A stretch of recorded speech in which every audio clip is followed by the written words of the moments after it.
Beredar video menunjukkan pasukan Ukraina menghancurkan target Rusia menggunakan peluncur rudal anti-tank Inggris.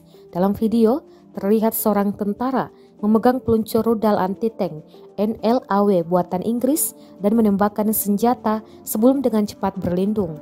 Dikutip dari The Sun, rudal itu tepat mencapai targetnya. Di sisi lain, rekaman kemudian menunjukkan apa yang tampak sebagai tangki yang terbakar. Newsflash memperoleh gambar dari Aerorovitska yang berarti pengintai udara dalam bahasa Ukraina.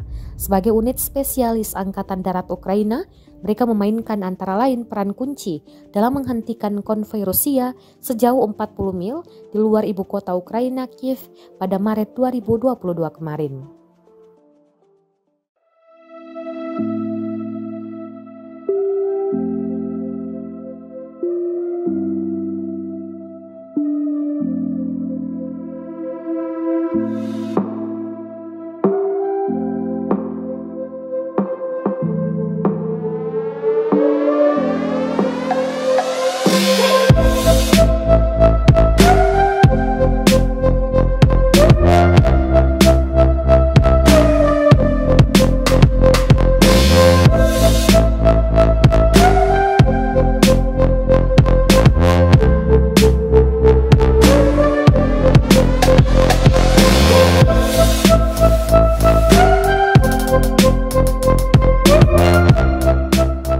Terima kasih sudah nonton.